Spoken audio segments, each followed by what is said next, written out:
Halo semuanya, jika kalian ketemu konten ini berarti kalian menganggap ini adalah hal penting untuk ditonton. Karena saya akan kupas tuntas seberapa berdampak program makan gratis Presiden Prabowo ini. So, simak videonya setelah intro berikut ini.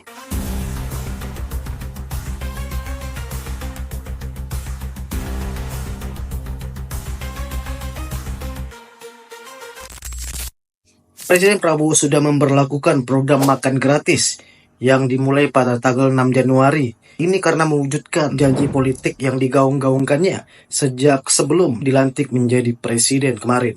Program ini banyak yang berspekulasi bersumber dari mana. Ada yang beranggapan bahwa sumber dari program makan gratis ini didapat dari dana BOS ataupun dari dana desa. Setelah melalui pertimbangan banyak pro dan kontra mengenai sumber dana dari program makan gratis ini, akhirnya Presiden Prabowo mengambil jalan pintas yaitu dengan menggunakan dana APBN ini untuk dipergunakan sebagai program makan gratis, yaitu sebesar 2% dari dana APBN yang dikucurkan 71 triliun untuk program makan gratis pada tahun ini. Program makan gratis ini ditargetkan itu bisa mencapai 17 juta masyarakat, baik dari ibu hamil, ibu menyusui, balita maupun pelajar. Dan Presiden menganggap bahwa program makan gratis ini akan berdampak untuk menggerakkan perekonomian masyarakat yang terutama belum mempunyai pekerjaan alias pengangguran. Apakah anggaran 71 triliun itu cukup untuk membiayai semuanya? Tentu tidak. Jika diperuntukkan untuk semua, 71 triliun itu tidaklah cukup. Bayangkan saja, jumlah siswa, jumlah pelajar di Indonesia saja itu berjumlah 52 juta. Apalagi ibu hamil, ibu menyusui. Nah, tentu anggaran 71 triliun itu tidaklah cukup untuk membiayai semua yang dikategorikan Presiden Prabowo itu yang berhak mendapatkan program makan siang gratis ini. Mereka yang dikategorikan menerima program makan siang gratis ini itu sudah dianggarkan oleh Presiden Prabowo bernilai Rp10.000 per porsinya dalam sehari.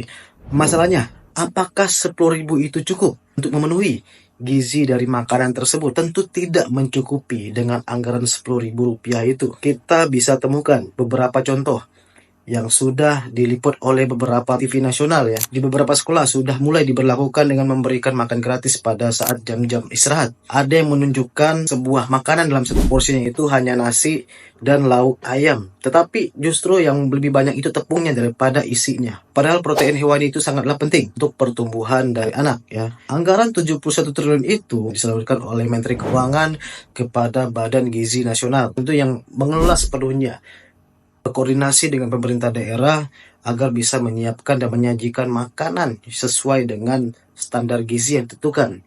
Nah, apakah anggaran itu digunakan dengan tepat?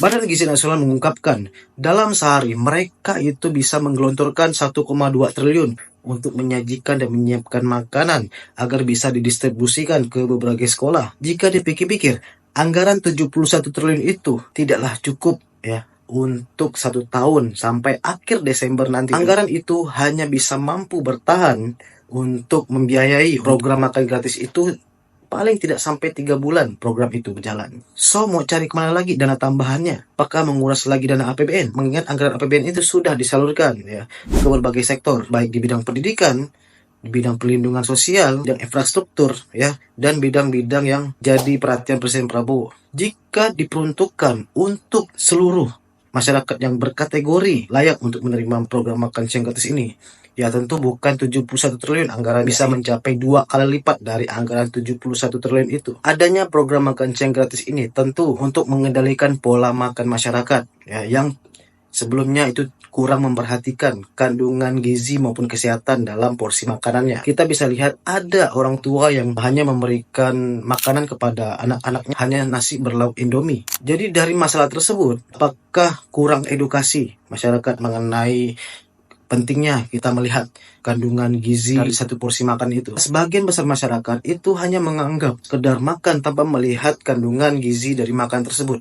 Ya, so hanya sekedar untuk mengenyangkan perut mereka. Hal yang lebih miris itu ada lagi satu keluarga yang hanya makan nasi dengan lauk garam. Tentu ini sangat berpengaruh sekali dalam pertumbuhan dan daya pikir dari anak itu, sehingga ini menjadi alasan Presiden Prabowo itu melaksanakan program makan gratis ini agar masyarakat itu bisa teredukasi bahwa pentingnya makan makanan yang sehat, yang melihat di situ ada karbohidrat, protein, vitamin, dan kandungan-kandungan gizi lainnya dalam satu porsi makanan itu. Di sisi lain, kita bisa lihat ada cuplikan video yang ditunjukkan di beberapa media sosial bahwa ada pelajar SMA yang tidak bisa menjawab soal-soal pengetahuan umum yang ditanyakan oleh beberapa influencer. Ini kan merupakan hal miris ya dalam dunia pendidikan itu. Di zaman sekarang ini, para pelajar itu sudah mengalami banyak distraksi ya, baik media sosial maupun bagi pengaruh ya teknologi yang mereka dapatkan, sehingga akan membuat lambat dalam daya berpikirnya dan sulit fokus dalam belajar untuk mengingat apa yang dia pelajari pada hari itu. Makan makanan yang sehat tentu akan meningkatkan